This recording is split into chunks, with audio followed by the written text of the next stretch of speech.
ঈদ উপলক্ষে বিভিন্ন গ্রামে কোথাও বুগি বুগি ড্যান্স, কোথাও ড্যান্স হাঙ্গামা, ঈদের দিনে ডিজে বক্স। এগুলো আমি মিথ্যা বলছি না সত্য বলছি?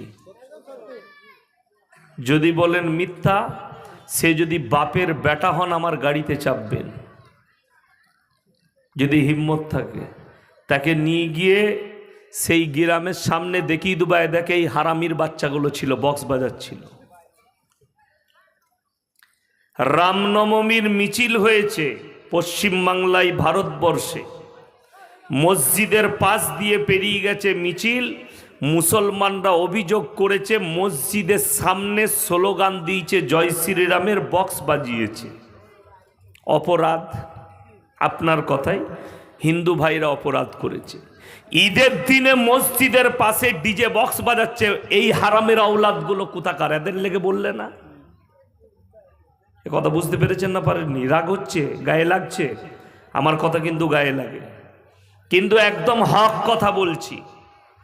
সেই হিন্দু ভাইটা সে জানেই না আল্লাহ সম্পর্কে, সে জানেই না দিন সম্পর্কে, সে জানেই না কোরআন সম্পর্কে, সে অজ্ঞাত অবস্থায় পাপ করছে। আর তুমি তো জেনে শুনে পাপ করছো। হিন্দু ভাই মুসলমানদের মসজিদের সামনে দিয়ে গান বাজনা করে ঠাকুর লি গেলে তারা অপরাধী, আর তুমি হারামখোর তোমার বেটার বিয়েতে মসজিদের পাশে ডিজে বক্স বাজাও, তোমারটা জায়েজ। কথাটা বুঝতে পারেননি আমার? আমি যদি এটা ভুল কথা বলে থাকি, কারো যদি হিম্মত থাকে দাঁড়ান, কে বাপের বেটা আছে দেখি বীরভূম ডিস্ট্রিক্টে দাঁড়ান, দে বলুন আপনি ভুল বলছেন। তো আমি এখানেই প্রুফ করে যাব সে বেঈমান, তাছাড়া হতেই পারে না। 100% বেঈমান হবে যে বলবে মুসলমানরা যা করছে বক্স বাজাচ্ছে ঠিক করছে। কষ্ট তো এই জায়গায়, কেন বাজাচ্ছে? কেন? তারা তো মুসলমান হয়েছে, দিন তো বুঝতেই পারেনি। কোরআনে আছে যখন মুসলমান দিন থেকে সরে যাবে, আল্লাহর রাস্তা থেকে সরে যাবে, আমি জালিম বাদশা, অত্যাচারী বাদশা পাঠিয়ে বদলালু। তো তুমি যখন দিন থেকে সরে গেছো, যে অত্যাচার হচ্ছে এগুলো ভুল হয়নি। তা না হলে তারিখের কিতাব সাক্ষী আছে ইসলামের। 313 জন সাহাবী একদিকে, 1000-এর বেশি বেঈমান কাফের একদিকে। খালি আল্লাহর উপরে বিশ্বাস আর ইয়াকিন আর ঈমান মজবুত থাকার কারণে আল্লাহ সাহাবীদিকে জয়লাভ করিয়েছেন, বলুন সুবহানাল্লাহ। অথচ আপনার হাতের মুঠোয় পৃথিবী থাকা দরকার ছিল, অথচ আপনার কন্ট্রোলের বাইরে। আপনি বীরভূম ডিস্ট্রিক্টেই দেখতে পাবেন, বীরভূম ডিস্ট্রিক্টে মুসলমান মারছে, মুসলমান মরছে। সামনে পঞ্চায়েত ভোট আছে, অনেক গ্রামে বোম মোটামুটি রেডি হয়ে গেছে, মাস্কেটু রেডি আছে। রাগ করছেন? সব থেকে বেশি মারামারি তো বীরভূমে। কারা? মুসলমানরাই মারামারি করে নিজেদের মধ্যে, আবার ফাঁস কাতারে মাল নামাজও পড়ে। ঠিক বলছি না ভুল বলছি? দাড়ি রেখা মারামারি করে মুসলমান বীরভূমের। রাগ করেন, আমাকে দাওয়াত দিবেন না তাও ভালো, কিন্তু হকগুলো শুনেন, হক কথাগুলো দিয়ে নিজেদিকে একটু পরিবর্তনের রাস্তা তৈরি করুন। আর এগুলোর কারণ হচ্ছে সাধারণ মানুষ উলামা থেকে বিচ্ছিন্ন, আলেমদের টাচে নাই, তার কারণে। কেন? ও বড় বড় মুফতি তো প্রত্যেক গ্রামে আছে, মসজিদে, কি বুঝলেন, বড় বড় মুফতি আছে, প্রত্যেক পাড়ায় আছে, গ্রামে আছে। তারা নিজেদের মতো করে ইসলামটাকে নিয়ে ব্যবহার করে। যদি সত্যিকারী নবীজির আদর্শ মোতাবিক ব্যবহার করতেন, আল্লাহর কসম মুসলমানের ওপরে কোনো রকমের বিপদ আসার কোনো রাস্তাই নাই। হালত যতটাই নাজুক হোক, হালত যতটাই নিচে নামুক, যদি আপনার গর্দন তলোয়ারের নিচে থাকে, আল্লাহর কসম করে বলছি, আল্লাহ না চাইলে আপনার মৃত্যু হবে না। যদি এটা বিশ্বাস রাখেন আপনি মুমিন, জোরে বলুন সুবহানাল্লাহ। এটার উপরে বিশ্বাস রাখলে আপনি মুমিন। হালত যতটাই নিচে নেমে যাক, তলোয়ারের ডগে থাকবে, যতটাই অত্যাচার হোক, মুসলমান যদি ইমানের উপরে টিকে থাকে, বেঈমানের চাকা আল্লাহ বেঈমানের ওপর দিকে ঘুরিয়ে দেবে। সে শক্তি আল্লাহর আছে। আল্লাহ পরমাণু দিয়েছে। যদি আপনারা বিশ্বাস রাখতেন, প্রমাণটা চোখে দেখতে পেতেন। তার প্রমাণ রাশিয়া ইউক্রেন যুদ্ধ। রাশিয়া ইউক্রেন যুদ্ধ, যে খাল কাটে নিজের জন্যই খাল কাটে। আমেরিকা ভেবেছিল আমি ইসলাম রাষ্ট্রদের জন্য খাল কাটছি, কিন্তু বিস্ফোরাটা দাঁড়িয়ে গেছে, তার নাম রাশিয়া। ভয়ে ভিড়তে পারছে না, খালি বাইরে থেকে হুঙ্কার দিচ্ছে। কুকুর যেমন দূর থেকে চিল্লায়, ওইভাবে আমেরিকা খালি চিল্লাচ্ছে, দেখ লেঙ্গে ইয়া করেঙ্গে ফুলানে করেঙ্গে, একবার লেগে দেখ। ভয়ে রাশিয়ার সঙ্গে লাগছে না। তো যে কারুর ক্ষতি চায় আল্লাহ তার ক্ষতি করে, সে যেই হোক। আপনার ইসলামের যদি কেউ ক্ষতি চায়, আপনাদের মনে হচ্ছে যে ইসলামকে কেউ মিটিয়ে দেবে, আপনার ঈমান কমজোর। আপনার মনে হচ্ছে কোরআনকে কেউ মিটিয়ে দেবে, আপনার ঈমান কমজোর। যদি এটা মনে রাখেন আর মনে হয় হালত যতটাই বিগড়ে যাক, হালত যতটাই নাজুক হোক, আল্লাহর কসম করে বলছি, যে বেঈমান কাফের যারা মনে মনে ভাববে हम इस्लाम को मिटा देंगे, हम कुरान को मिटा देंगे, उसको सोचना चाहिए कि हमारे अल्लाह ने वादा किया और अल्लाह वादा खिलाफ नहीं करते। अल्लाह कुराने वादा करेছেন वलन तजिद लिसुन्नतिल्लाहि तब्दीला। কিয়ামত পর্যন্ত আমার বিধানের জের জবরকে পরিবর্তন করার ক্ষমতা পৃথিবীর কোনো শক্তির নেই। জোরে বলুন সুবহানাল্লাহ। এটার উপরে বিশ্বাস রাখুন মুসলমান, আর নিজেদিকে তৈরি করুন। আজকে কষ্ট এই জায়গায় লাগে, নিজেদিকে মুসলমান বলছেন, মুসলমান তারা ঈদের দিনে ডিজে বাসাবে। আমার গলসি থানার আউসগ্রাম থানার কথা বলছি, ঈদের দিন থেকে বুগি বুগি ড্যান্স, ড্যান্স হাঙ্গামা, যত রকমের খারাপি নোংরামি এই ধরনের অনেক গ্রামে করেছে। কারা করছে? মুসলমান যুবকরা ঈদ উপলক্ষে। এদিকে মুমিন আপনি কি করে বলতে পারেন? এদিকে মুসলমান আপনি কি করে বলতে পারেন? ইসলাম আল্লাহ তাআলা মুসলমানের জন্য দিনকে সহজ করেছেন, মুসলমান নিজেরা কঠিন করে নেয়। আপনি নিজে কঠিন করছেন। কেমন দিনকে সহজ করেছে জানেন? যারা নামাজ পড়ি না তারা হাত তুলে বলি আজ থেকে সবাই নামাজি হব। জোরে বলুন ইনশাআল্লাহ। দিনকে কেন সহজ করেছেন? এই জন্যে সহজ করেছেন, তুমি দাঁড়িয়ে নামাজ পড়তে পারছো না, বসে পড়ো। বসে পাচ্ছ না, শুয়ে ইশারায় পড়ো। তুমি উজু করতে পারছো না, ডাক্তারে নিষেধ করেছে, উজু করলে তোমার শারীরিক ক্ষতি হবে, তুমি তায়াম্মুম করে নাও, তারপরে নামাজ পড়ো। তাহলে দিনকে আল্লাহ সহজ করেনি? সহজ করেছেন। রোজা রাখতে পারছো না অসুস্থতার কারণে, ফিদিয়াতুন তাআমু মিসকিন, তুমি ফিদিয়া দাও।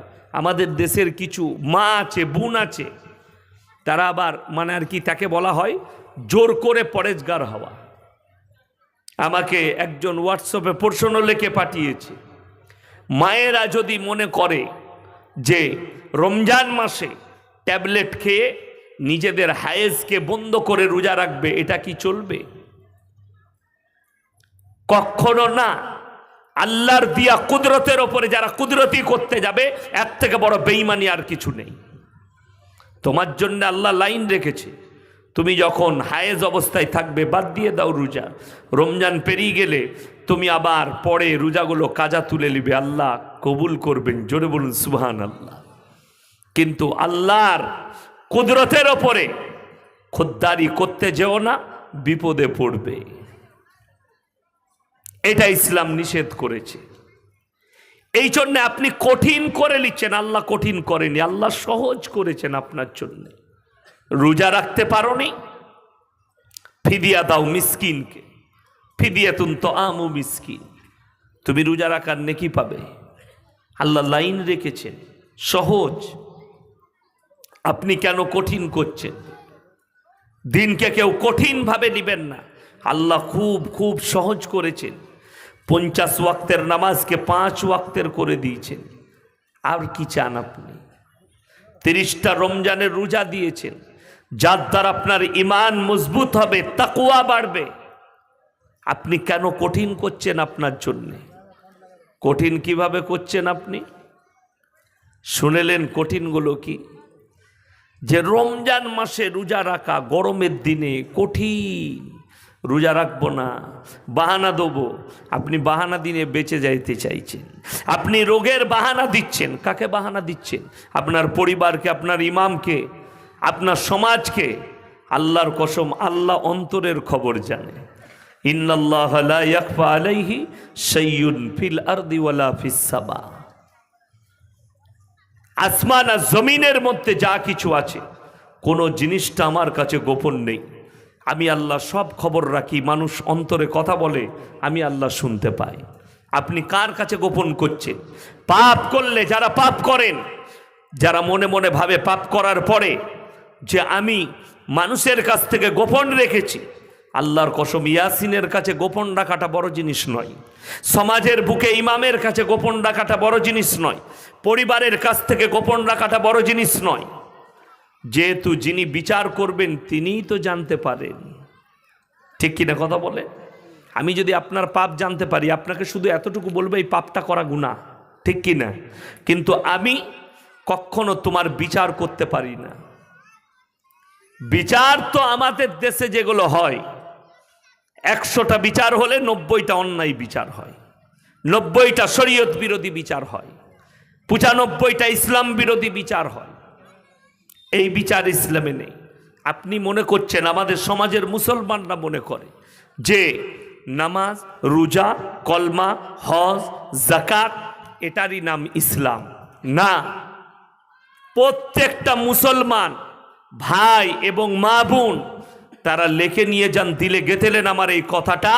মুসলমানের পুরো জীবন ব্যবস্থার নাম হচ্ছে ইসলাম। পুরো জীবন ব্যবস্থার নাম ইসলাম। আপনার চলাফেরা, উঠা বসা, খাওয়া দাওয়া, মিলামিশা, বাজারে যাওয়া, পায়খানা যাওয়া, পায়খানা থেকে বের হওয়া, খানা খাওয়া, খানা থেকে উঠা, প্রত্যেকটার নাম হচ্ছে ইসলাম। প্রত্যেকটা কাজ নবীজি সাল্লাল্লাহু আলাইহি সাল্লামের আদর্শ মোতাবেক হতে হবে, তার নাম ইসলাম। আল্লাহর হাবিব সাল্লাল্লাহু আলাইহি সাল্লাম সবসময় নোংরা জিনিস থেকে অ্যাভয়েড করেছেন। আপনাদেরকে সামান্য বুঝিয়ে দিই।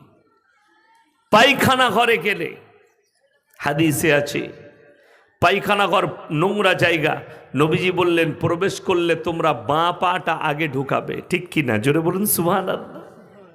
দোয়া পড়ে ঢুকবে। সেখান থেকে যখন বের হবে, তুমি দুনিয়ার বুকে আসছো ভালো জায়গায় পায়খানা করে, ডান পাটা আগে বের করো।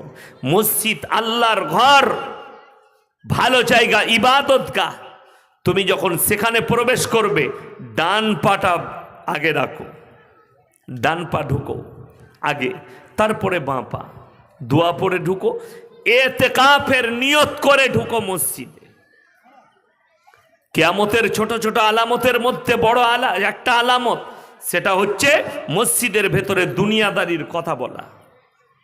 এটা একটা আলামত। ওই আলামত চলে এসছে। ওই জন্যই তো ইতিকাফের নিয়ত করে প্রবেশ করো মসজিদের ভেতরে। আল্লাহর ইবাদত ছাড়া আর বাড়তি কোনো দুনিয়াদারির কথা তোমরা আলোচনা করো না।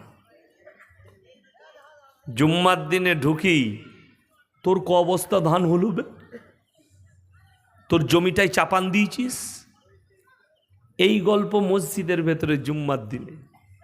তোর ব্যবসা কেমন চলছে, ওইখানে আলোচনা হচ্ছে। ওটা তো আলোচনার জায়গা নয়। মসজিদ থেকে বেরো, দিয়ে আলোচনা করবে তোমার দুনিয়ার কথা। মসজিদ শুধুমাত্র ইবাদতের জায়গা।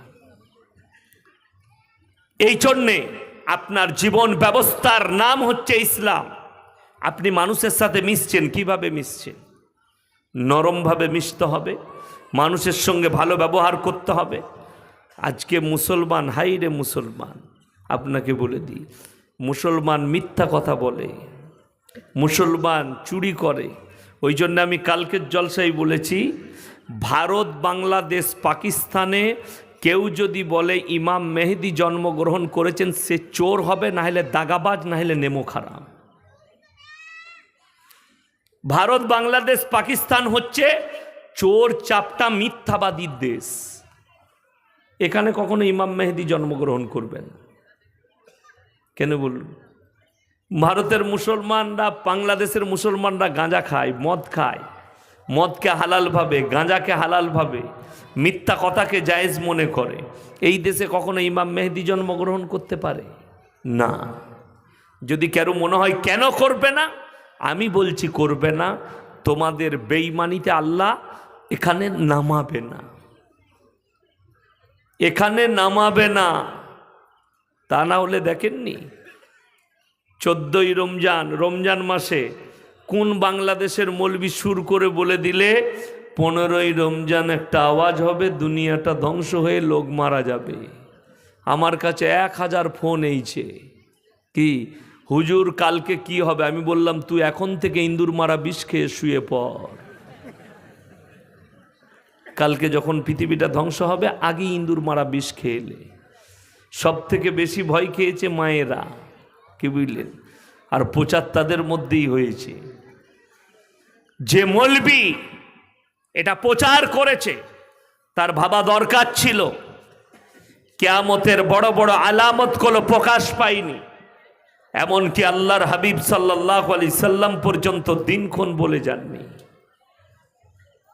কিয়ামত সম্পর্কে নয়, 5টা জিনিসকে আমার আল্লাহ গোপন করলেন পৃথিবীর মানুষের কাছ থেকে, যেটা সম্পর্কে আল্লাহর হাবিবের কাছ থেকে আল্লাহ গোপন করেছেন। কোরআনে আছে সূরা লুকমানের শেষ আয়াত, ইন্নাল্লাহা ইনদাহু ইলমুস সাআ। 1 নম্বর, কিয়ামত কবে হবে আমি আল্লাহ ছাড়া পৃথিবীর কেউ জানে না। ওয়া ইউনাজ্জিলুল গায়সা ওয়া ইয়ালামু মা ফিল আরহাম। মায়ের গর্ভে বেটা আছে না বিটি, বিকালঙ্গ না কালো, এটা আমি আল্লাহ ছাড়া পৃথিবীর কেউ জানে না। কার কোথায় রুচি মেপেছি, কার কোথায় মৃত্যু হবে, কোথায় কত মিলিমিটার বৃষ্টি বর্ষণ হবে, কোথায় পাথর পড়বে, কোথায় ঝড় তুফান হবে, এগুলো আমি আল্লাহ ছাড়া পৃথিবীর কেউ জানে না। আর যারা ভবিষ্যৎবাণী বলে, এর থেকে বড় হারাম কাজ আর পৃথিবীতে কিচ্ছু নাই। ইসলামের শরীয়তে ভবিষ্যৎবাণী বলা হারাম। কোনো বক্তা হোক, কোনো মৌলবি হোক, কোনো পীর হোক, কোনো ফকির হোক, কেউ যদি ভবিষ্যৎ